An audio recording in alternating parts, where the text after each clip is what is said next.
right, you guys, welcome back to Ragdollplanting. So today, ladies and gentlemen, when I was reviewing my films, I realized I was having some concerns with my plants.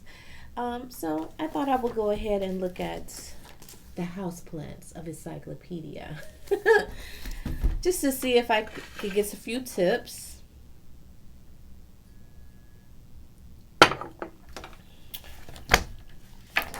And I noticed that I had a lot of spots on some of my leaves. And they weren't necessarily bugs. I'm just thinking everything is bugs. If I see a spot here or there, I reflect it to a bug, but not necessarily. I think I was just having some spots. Maybe I have some fungus problems. So I'm going to snoop around a little bit, see what I can see, and I'll share the information. I just love this book. Here, come closer. Okay, so now I've moved around a smudge. Let's see what we can find. So what type of concerns am I having?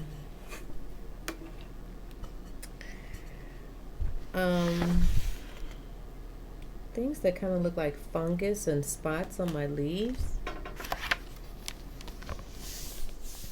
All right. So this should be fun. We're going to do some learning today. And yes, I have a book. I write all my things down in here. All this is about plants. Different plants.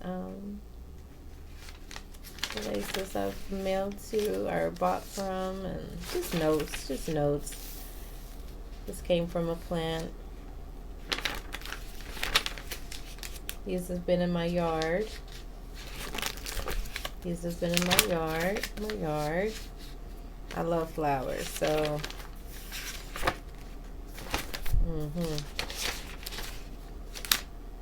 And I buy them so I can remember my favorites, because there's just so many to love, right? And the brands that I like to use, because they grow, one brand grows better than another sometimes.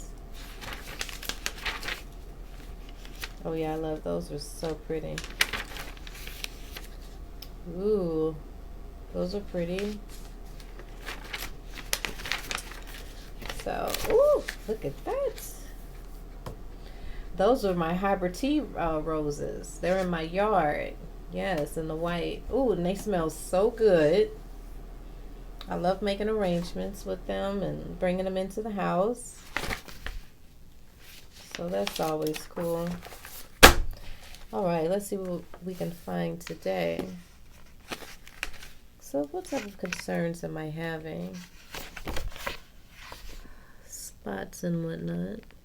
So it looks like I want to start on page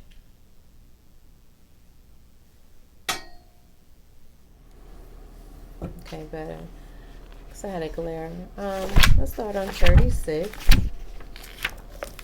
And here it's talking about the light factor. And I want to look on this page because now that it's going from spring into fall, but now it's fall going into winter, I've been using grow lights. And I've been using different kinds of grow lights. And I've noticed that I've been burning some leaves. So let's see what's up with that.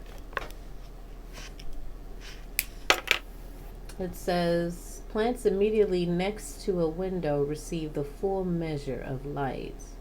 That's 100%.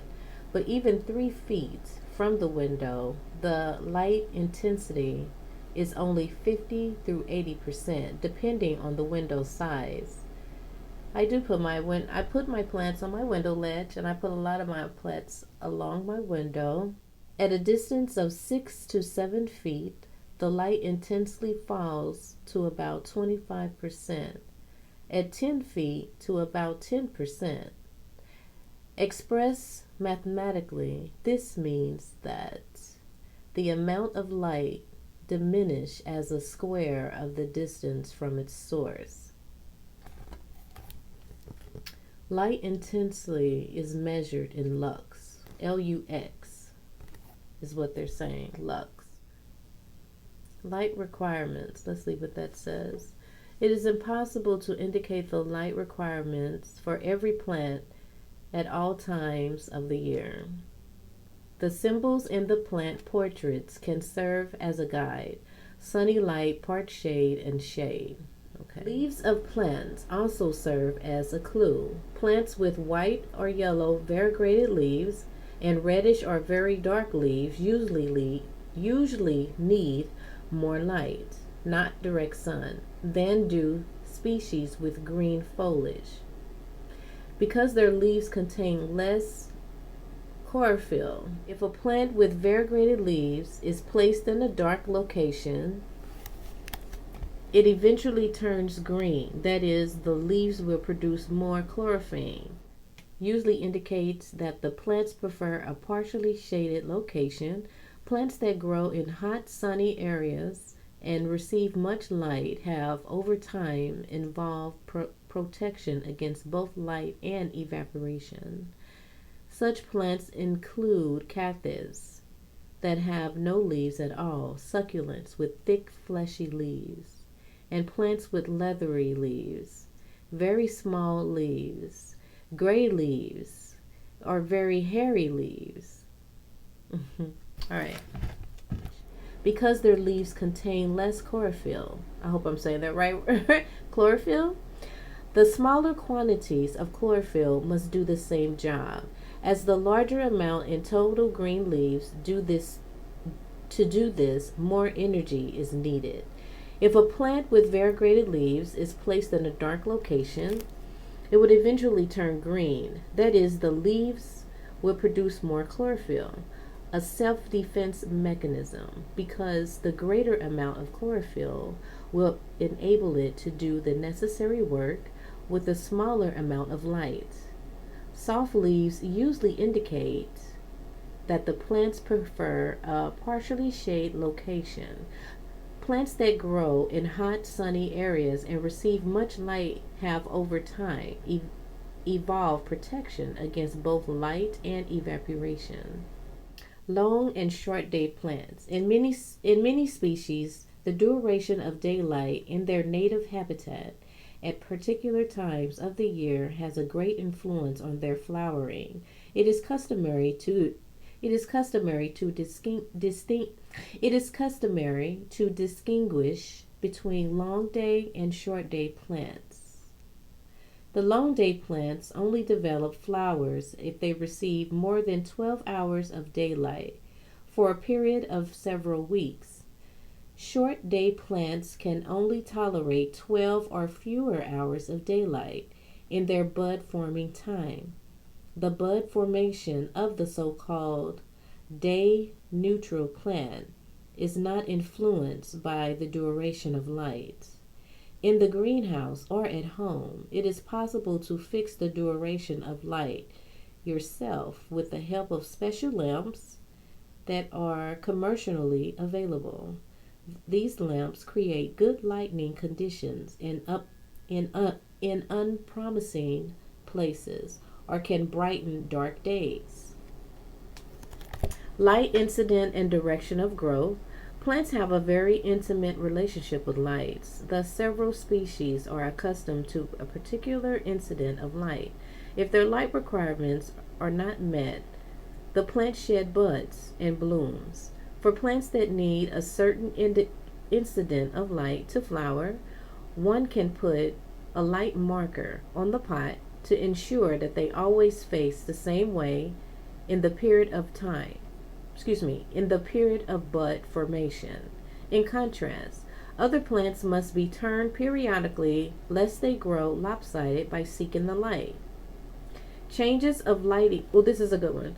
Changes of light condition should not be sudden. If you want to treat your houseplants to a time outdoors in the summer, do not put them into direct sun right away. Even on a window sill, the sunshine is sometimes too much for plants, particularly around noon. Sensitive species must be given shade. Yeah. That's a good tip there. Plants absorb carbon dioxide and moisture from the air during daylight hours.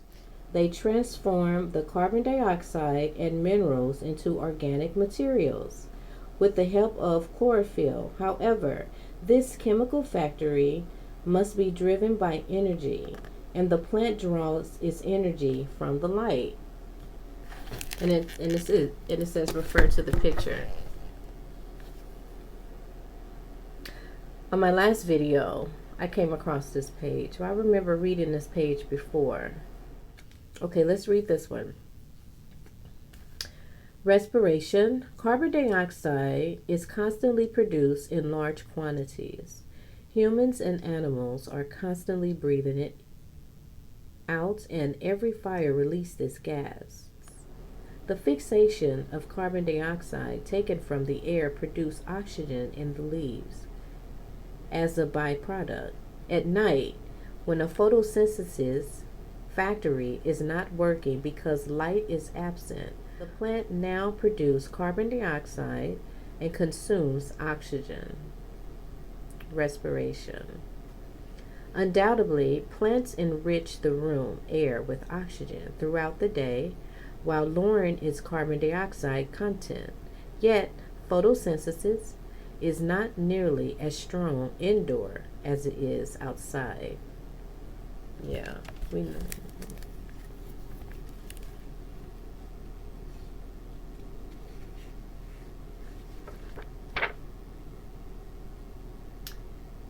Air and temperature as growth factors.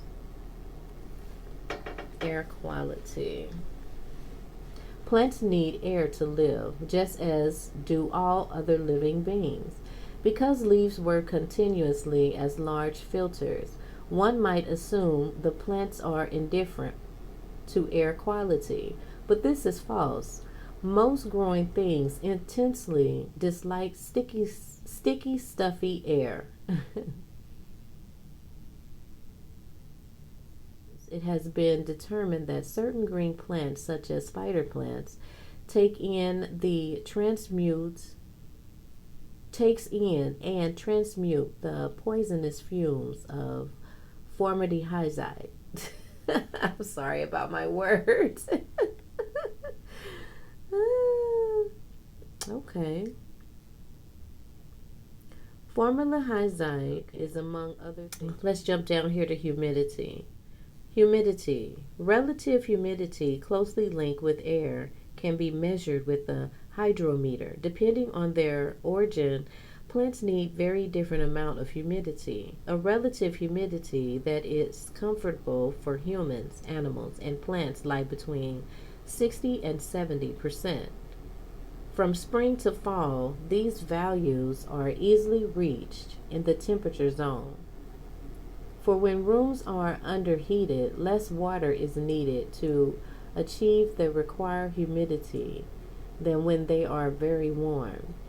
Heated air is dry and often contains only between 40 and 50% relative humidity. At such value, it is absolutely necessary to raise the humidity artificially.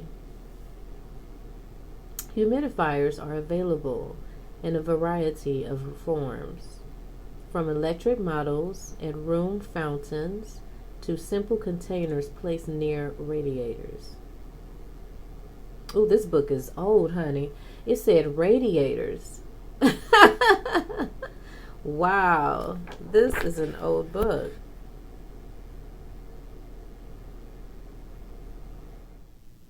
As roots that are constantly moist rot quickly. That's true. Most houseplants appreciate being showered with a fine spray. And they show you the picture there. So temperature. Our room and balcony plants come from all climate zones of the world. Some species are accustomed to high, constant temperatures throughout the year, whereas others need the day and night temperatures to be different. It is obvious that you cannot simulate every desired climate zone in a single living room. but you can group plants with the same needs together and influence their climate artificially. Yes. This one plant that I have, it's a philodendron.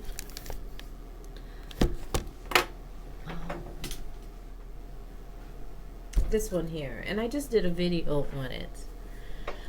When I was growing this plant, I realized this plant grows very, very well in humid climates. And I had it in like a glass container. Excuse me, I didn't have it in a glass container, but I did have the plant itself in a container. And the leaves grew so beautiful. But that's when I started noticing the bugs on the leaves. So that's when I clipped the plant down, I propagated it, and here we are today. This plant likes a lot of humidity. Like even when I put it in, I put like, once it was in the pot, and I put like a clear bag over it, and it grew so good. And the leaves were green and pretty and velvet and sometimes colorful, and this stem was really healthy. It was just looking really good until I noticed the bugs, and they completely just took over. And I thought the humidity is what was bringing the bugs. So I need to figure out what's going on. And then also, besides the bugs, because this plant haven't had any bugs for quite some time, I repeatedly rinse it off and spray it down. But it still grows with these unattractive leaves. And I don't want to plant it until I figure it out.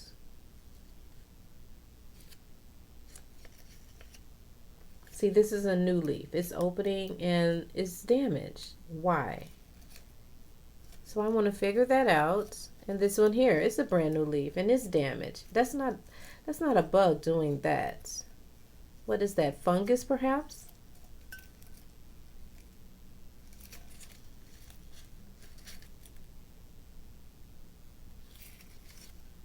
So that is what's got me on this journey right now. So let's keep it going. See what else we can find in here today. No plant can tolerate cold in the root area. Electric heating mats provide the necessary soil heat. They are available in various sizes. That was like the tip of the day. Let's read this one. A summer break on the balcony or patio is like a vacation for many plants. However, you should only put the plants outside in the late spring and bring them indoors again when the night temperatures fall 50 to 54 degrees. Ensure that the wind cannot overturn them and that plants with water-sensitive leaves and limit thirst do not stand in the rain. Those plants love rain. I try to capture some in a container sometimes when it rains. Yeah.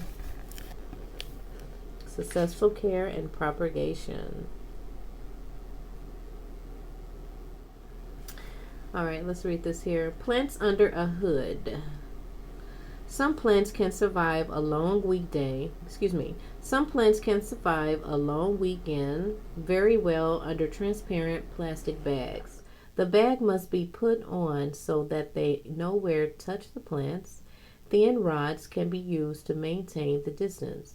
Hood works only with plants that can tolerate high humidity for a short time. Covering the plant with plastic film provides a certain protection against evaporation. See, I was just talking about that. Wicks. This simply draws water from a pail. I'm not doing that. Drip method. Plastic sprouts. No. Automatic watering. Those who have to look after many plants on the balcony or patio will find their work made easier through the season by the installation of an automatic watering system. Okay, let's look at this. What's this? Water at a glance. Measuring humidity. Water gauges offer the beginner some help in watering. When water from above, do not apply all the water to a single spot or water in the same spot every time. Doing so creates craters and channels in the soil and prevents the water from distributing itself evenly.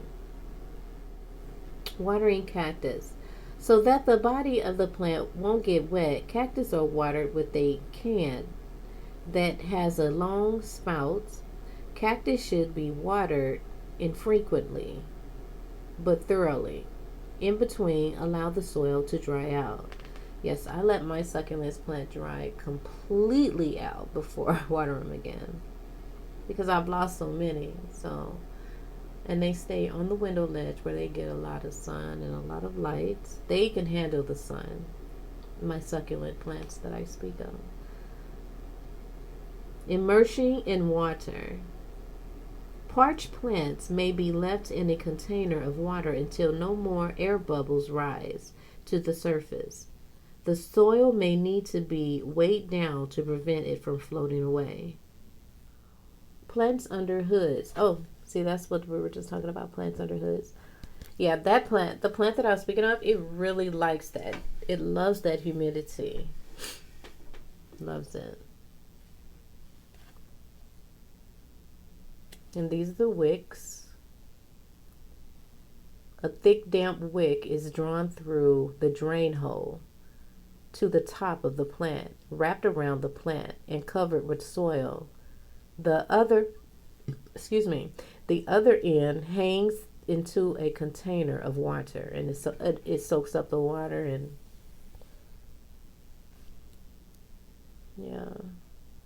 it soaks up the water. It keeps the pot wet. Bottle watering. On the balcony, plants can survive for several days if cork bottles filled with water are stuck into the soil. A sizable hole must first be drilled into the cork.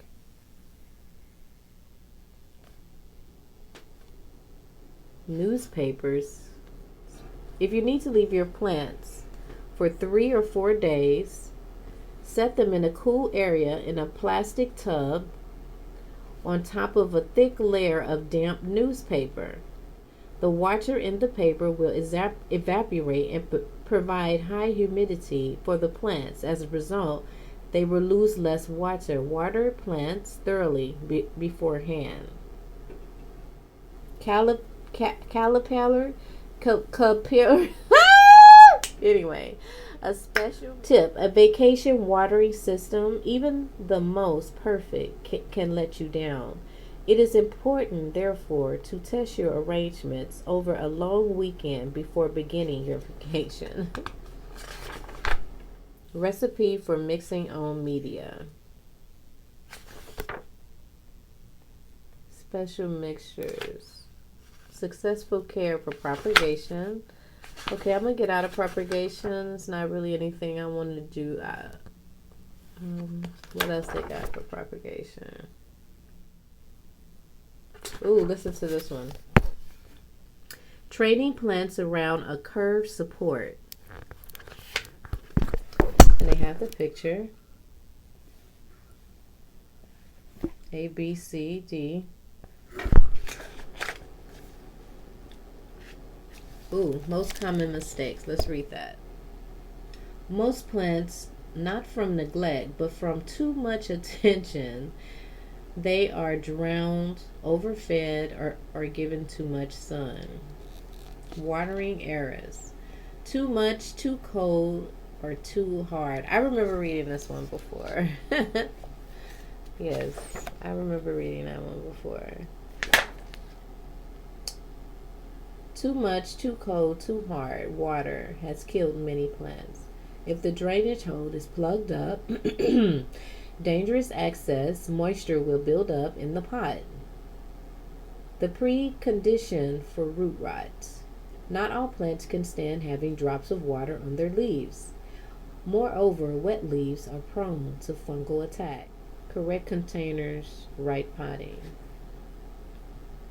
Correct containers, right potting mix. The size of the pot and the nature of the potting mix influence root development. Occasionally, you should loosen the soil with a fork and remove any deposits from the surface. Too much nitrogen, for example, makes the plant tissue soft and spongy. Most plants do not require the same amount of fertilizer throughout the year. Woody plants should only receive fertilizer until August so that the wood ripens and hardens. If fertilizing continues, the wood remains soft and prone to attack by pests and disease. Use fertilizers specially designed for particular plant growth. Plants also need to rest. Many houseplants need a rest period at times of year when they would be resting in their native habitat. During the rest period, they should be placed in a cooler location, water very little, and hardly fertilized at all. If some plants miss phases in their annual growth cycle, they weaken and become subject to disease. So you should regularly cut off any dead parts with a sharp knife. Every cut is a wound and should ideally be dusted with charcoal powder. Many plant diseases are carried by tools.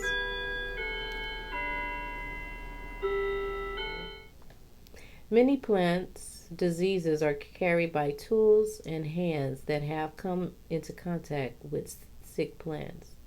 Shears and knives should be disinfected at once and hands washed thoroughly. Brush off old pots, hard and scrub with soapy water inside and out before reusing them. What to do when pests attack? What to do when pests attack? Child. Not even care gives absolute protection from pests or fungi. Nevertheless, there are many ways to help sick plants. If only a few pests have appeared, or if the disease has been recognized at an early stage, mechanical methods and gentle medicines have a good chance of success. More drastic chemicals preparation should only be used as a last resort. If the infestation is minimal, the lice or other pests can be removed, scratched off, or brushed off relatively easy. A lukewarm shower. Cold water may give the plants a shock. Wash many things away. Don't forget the underside of the leaves. That's funny, I'm reading over all of this because in my last video I was just doing this. I was rinsing off my leaves, making sure I get the underside, and I would like tilt the pot over so the leaves were hanging over before I actually watered the soil. Whiteflies and other nuisance can be caught on the window sill by inserting small yellow tags coated with non-drying glue into the flower pots. You can tell I've been through this book because I've done a lot of these remedies in here and a lot has helped. And I do have these yellow tags that they speak of.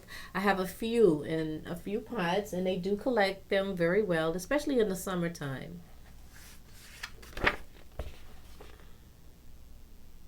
Test at home. You can't expect wonders from home remedies, but they are worth trying. Why you say that? Some home remedies were. Okay, let's read this. A successful battle against whiteflies, fleas, and other flying insects can be won using bright yellow sticky plastic strips or tags. The plant pests stick to the panels, which are coated with a gluey substance. It said that already.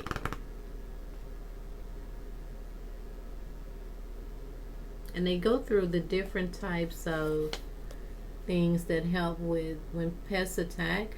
I guess these are the real. Okay, let's go through them. What's this word? I don't know. It's fairly poisonous. It acts as the nerve system of warm-blooded and cold-blooded creatures when it enters the bloodstream. Ooh, that's going too deep. Let's go somewhere else. Okay, this is too much for me.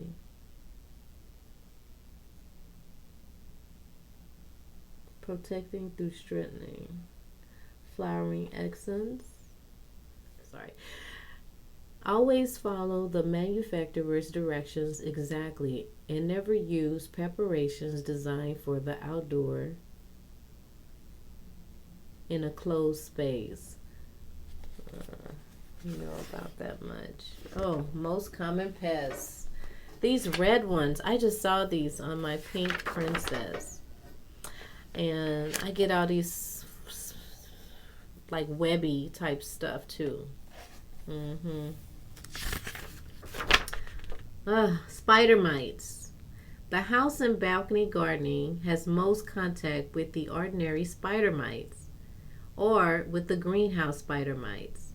These tiny pets are greenish yellow or red, multiply very quickly, and scramble from one plant to the next. Mature animals are greedy and not particularly choosy. Let me see. Their incidence and spread are increased by high temperatures, low levels of humidity, and over fertilizing.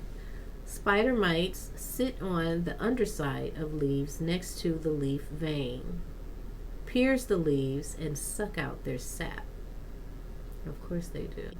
Aphids, green flies.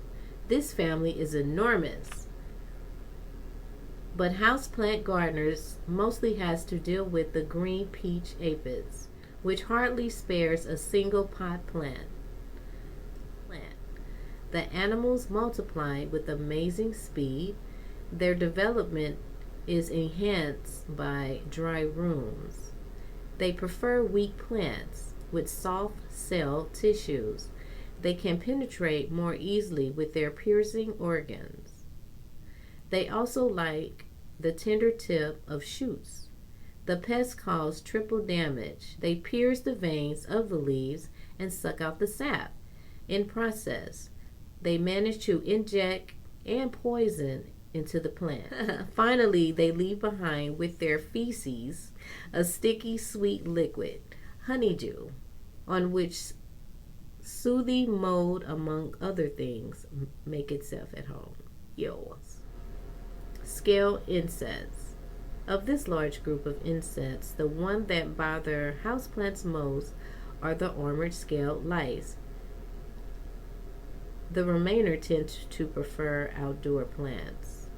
To fight against these pests is particularly difficult because one usually discovers their presence only when the larvae have already been sheltered under their shields.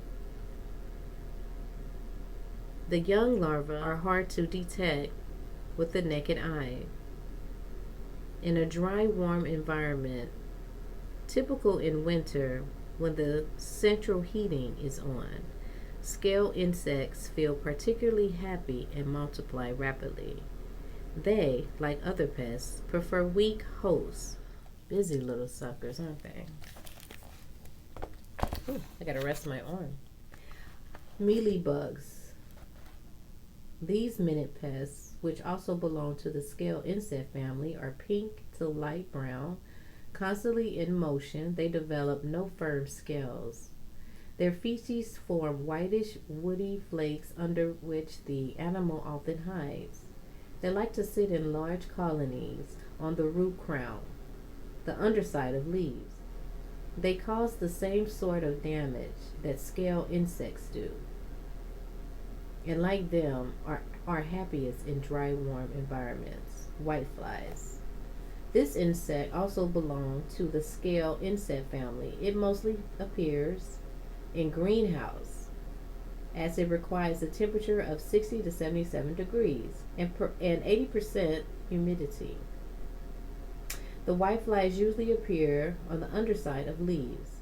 In addition to the harm caused by their sucking, whiteflies endanger plants by emitting honeydew.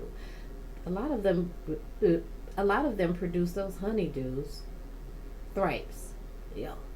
These small insects become a major nuisance, especially when the room air is warm and dry.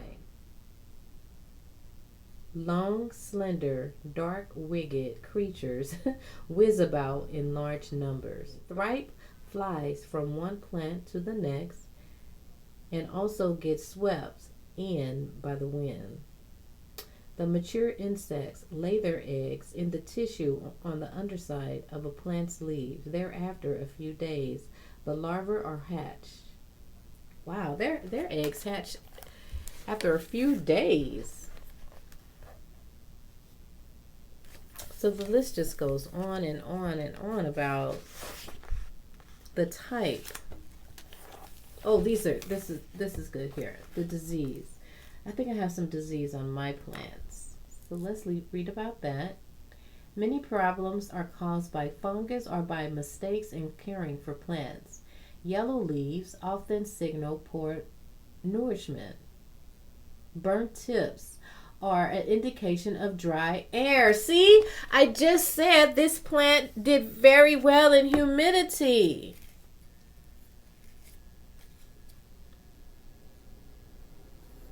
The dry tips. I just said that, right? Yeah.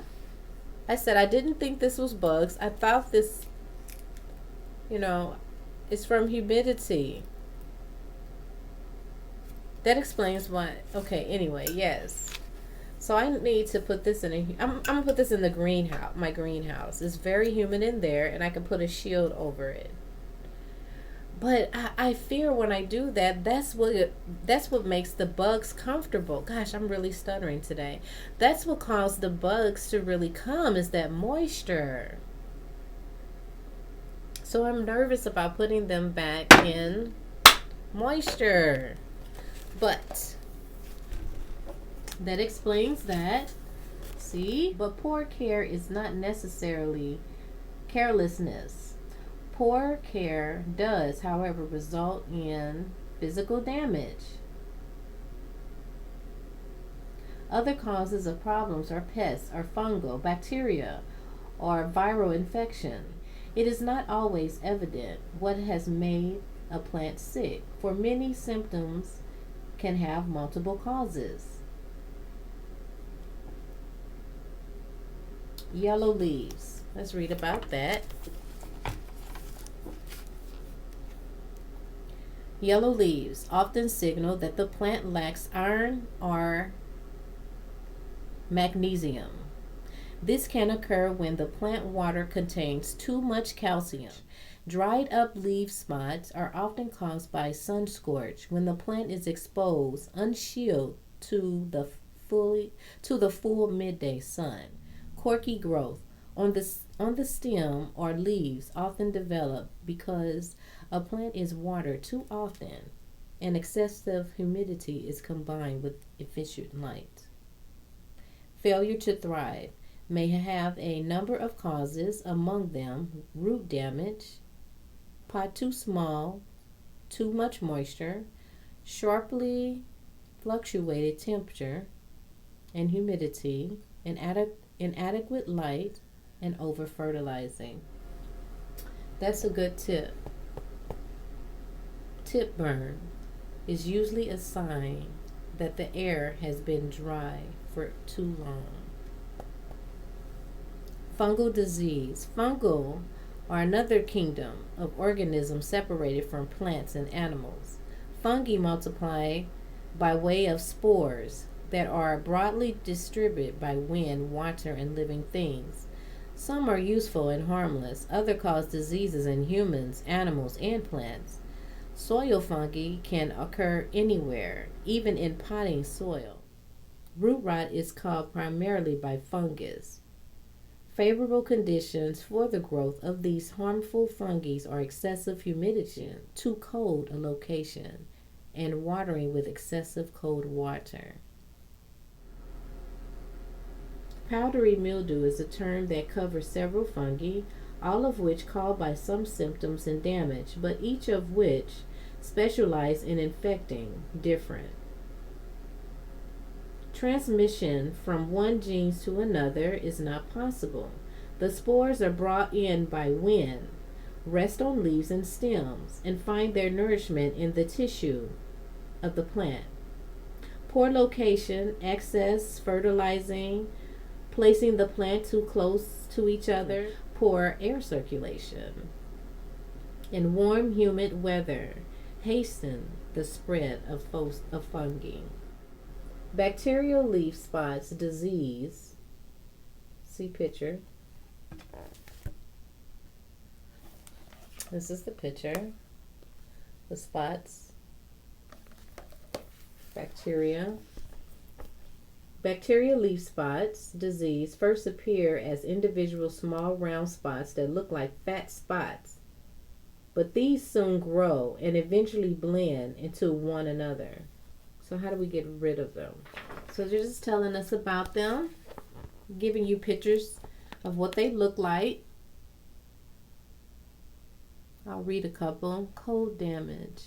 I've had some, the trick to cold leaves, I learned a trick of if you order plants in the winter, when your plant arrives to your house, let it sit for about 6 hours before you open it, because when it's outside, it's cold, and when you bring it into the house, your heat is on, and if you open the box, it shocks it immediately.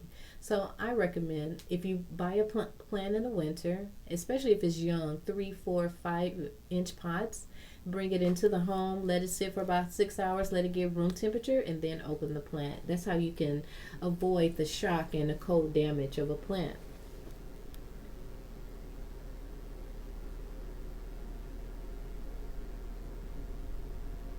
Yellow leaves. The symptoms. The leaves turn yellow and eventually fall off. Cause. Excessive watering or location that is too dark. Remedy. Water only when the soil is dry. When sufficiently recovered, exchange the soil and water less thereafter. Fertilize regularly with an appropriate fertilizer. Move the plant to a brighter location. Sick parts of plants should always be cut off immediately before any other measures are taken, because bacteria and especially fungi multiply quickly. Rolled up leaves. I have rolled up leaves. Symptoms. The edges of the leaves roll up, sometimes because dry. The rolling is a defense mechanism of the plant, which the cause. Either the plant is too warm or is getting too little water. Remedy.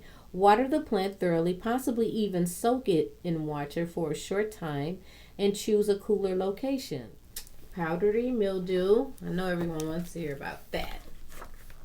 Let me keep the book down.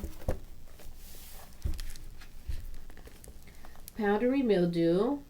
A white floury film develop on the surface. This later turns brownish. Remedy. Drastically cut out damaged portions of the plant and destroy them. Rinse off the plant with horsetail broth. Downy mildew. Symptom. A whitish film develop on the underside of the leaves and later turns brownish. Yellow or brownish spots appear on the surface of the leaf. All right, ladies and gentlemen. So the camera had went completely out, and I'm just talking away. So you've missed a bunch of pages. Anyway, so I had brought my pine plant over here because I had came across the Araucaria island pine, the Norfolk island pine, low light, medium water, medium fertilizer, and it likes to be sprayed. I don't do that. I think I'm going to start. The reason why I don't do it is because I don't want, you know, splatters on the walls, on the wood, because you have to wipe it all down. And then I have carpet, so you know the water falls, the mist falls down. So I don't know. That's the reason why I don't spray things. But I do take my plants to the tub and to the sink often. I've been here before. If you place this plant in the corner, it will grow crooked. See, this is their pine plant, and this is mine. That's why I brought it over here to show you guys. So here's mine. It's like 4 stems in here. And last time I put her outside, she got weeds, and I just left them in there. But this is her, and when you play with the leaves, you can smell the pine. Yeah, it smells like pine. I've had this plant for about 3 years. It was like this size when I first got it. So yeah, that's mine. I'll put it there. Oh, water regularly with lukewarm water, soft water, and feed every 14 days. What I do is I take my containers, I fill them up and leave them out until I'm ready to water my plants. That's why they're room temperature. Ooh, her cute though. Oh, she's got a lot of bad leaves in there. On this stem tree, on this tree here. I hope that doesn't mean she's affected with anything. Let's see. What does these brown tips mean if it says?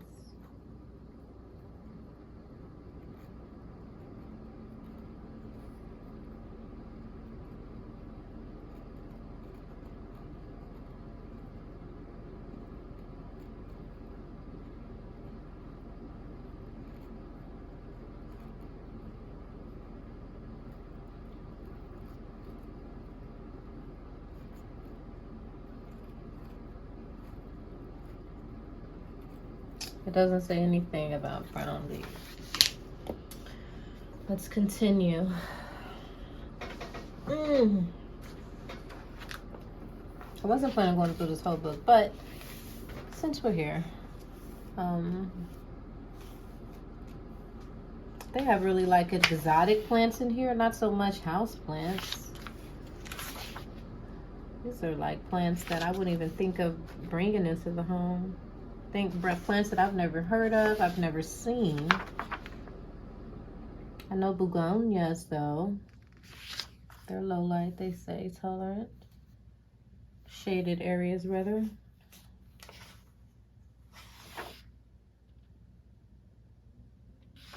Begonias.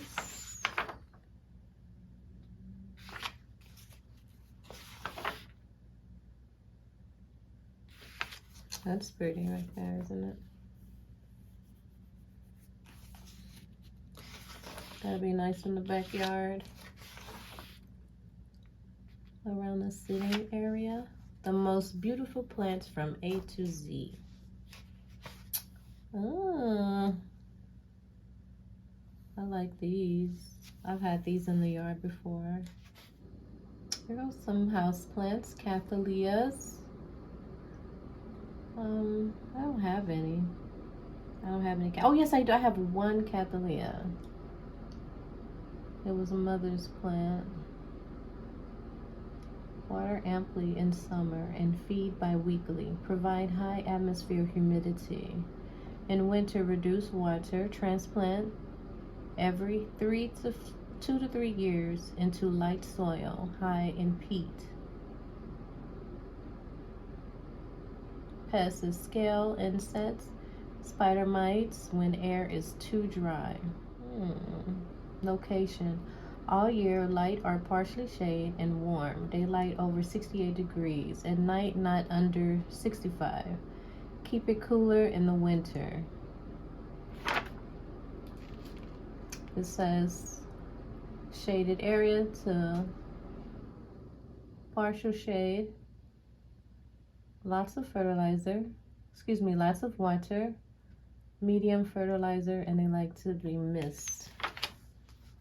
Ooh, the Wandering Jew family. The family is called spiderwort, and they're low light. I don't know about that. They like lots of water,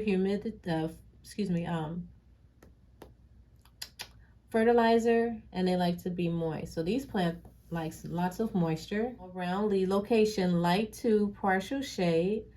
The color varieties needed more light than the green ones. Warm at 59 degrees. Care, water generously with soft, lukewarm water and spray often. Feed weekly from spring to fall. Yeah. You know, I'm going to show out just a little bit. Check out my Wandering Jew. Ooh.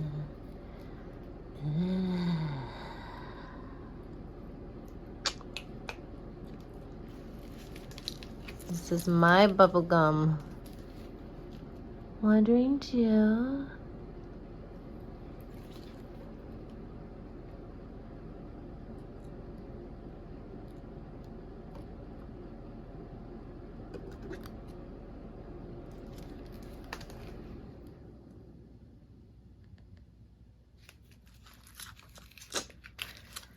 Yeah.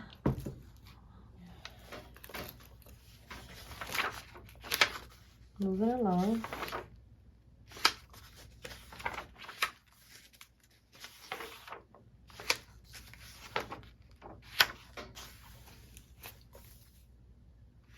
That's a cute bush to have outside the home.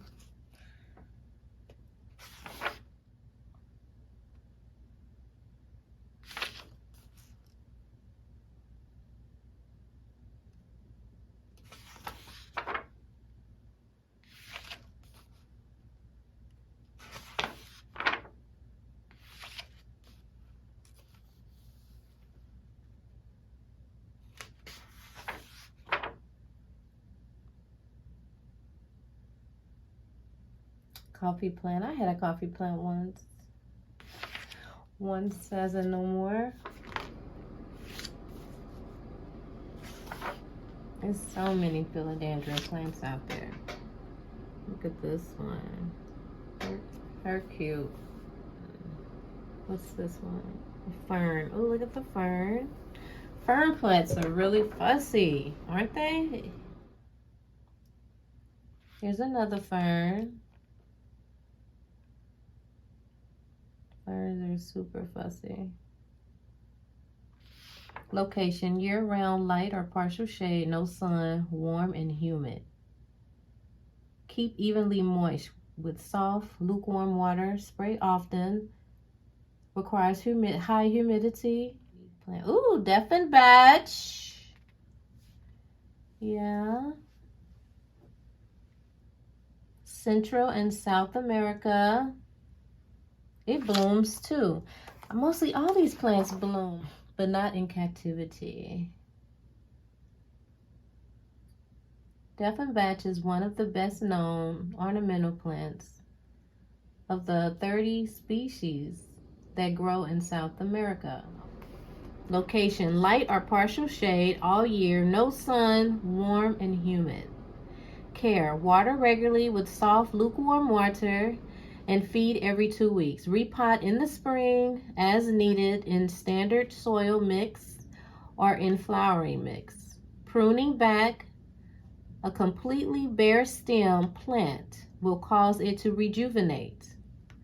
Wash leaves occasionally, but carefully. Remove dead ones. Pests and disease. Spider mites, thrips, aphids. If the air is too dry, root rot if it is too wet. Leaves fall if plant is kept too cold, and their edges turn brown if the plant is ever waterlogged. She's pretty. Is that a houseplant? That's not a houseplant. The dragon tree.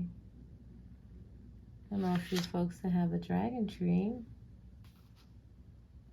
The golden pothos. I've been here before. Pacific Islands is the native habitat. Is it Epermium? Is a spreading or climbing plant with leathery leaves, marbled in yellow, white, or yellow green, on shoots 3.2 feet long. Year-round light or shade. No strong sun. Warm at least 68 degrees. Water regularly during growth. Less in the winter. Feed bi-weekly. Prune plant that have grown too big when you need to.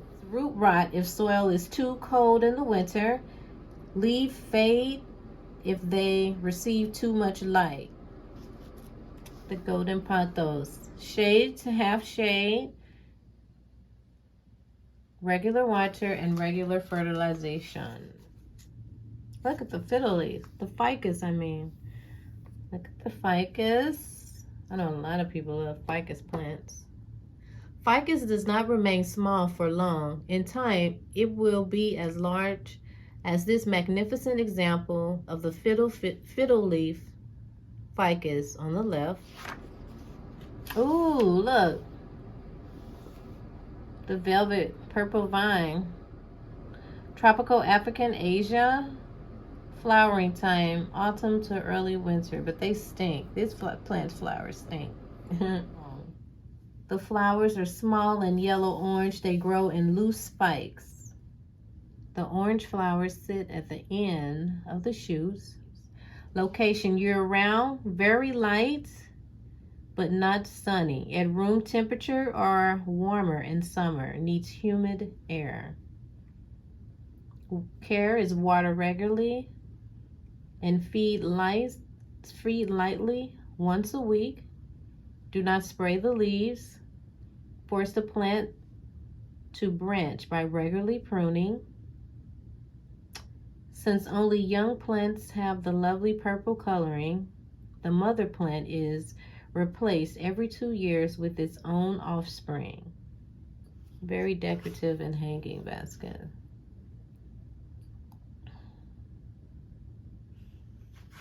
Mines do well under the grow light.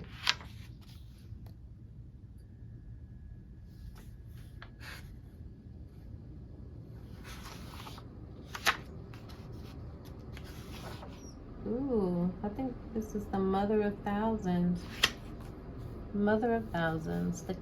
Is it Cali Coley?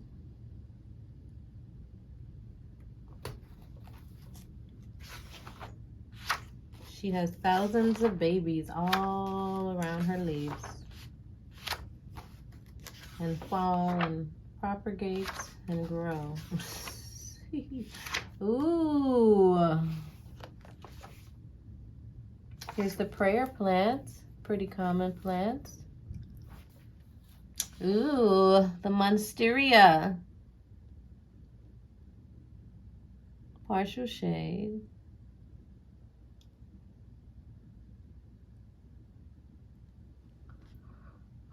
Regular water, regular fertilizer, and spraying. Tropical Central South America. The monstera is the most imposing and undemanding foliage plant. The plant grows shoots up to 16 feet long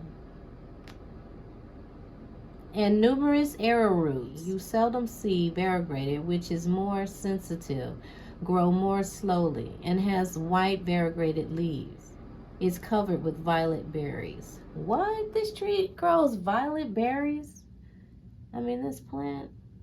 Although the fruit is said to taste of pineapple and can be used to flavor mullein wine, it can irritate mucous membranes. Wow. Location light, no sun, warm, and humid all year. And summer and partial shade. It loves the grow light though. Do not cut the pencil thick area roots that older plants will form. If possible, put them into the soil where they will take hold.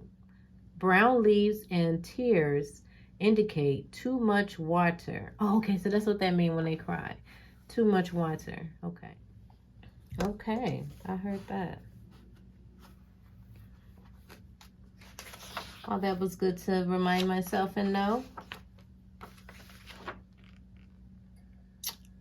Look at the pitcher plant. Look at all the different leaves. Who is this? Peperomia. Yes.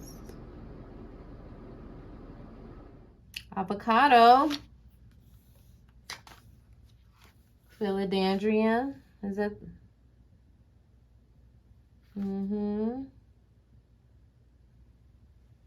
These are all philodendrons.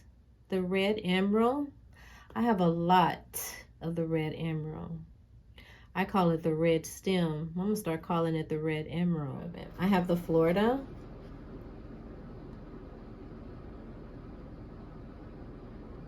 And I have that one, and of course I got some green leaf. Care, using soft water, keep moist without drowning or drying out. Spray or wipe the leaves often with a damp cloth. Varieties with velvet leaves need more humid air, but never cut the aerial roots. Scale insect root rot if the roots are kept too cold. Brown spots and dry leaves with direct sun. Some species react to the chemicals in leaf cleaners. Oh, okay. I do use leaf shine, so I'll keep that in mind. I guess I didn't need to take any notes. I guess I know a little bit more than I thought.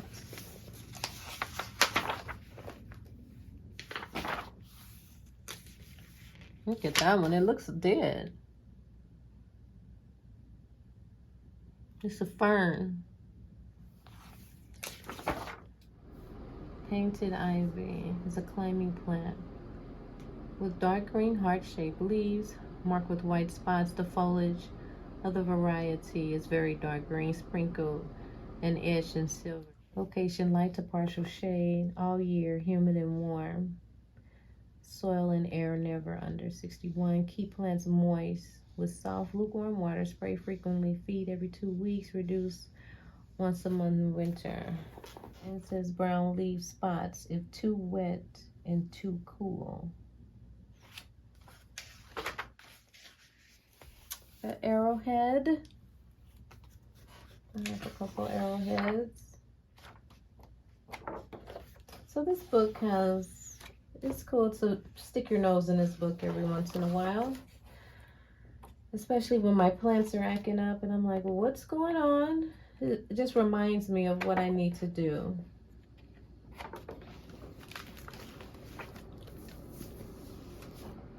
So I did take a smudge of advice already.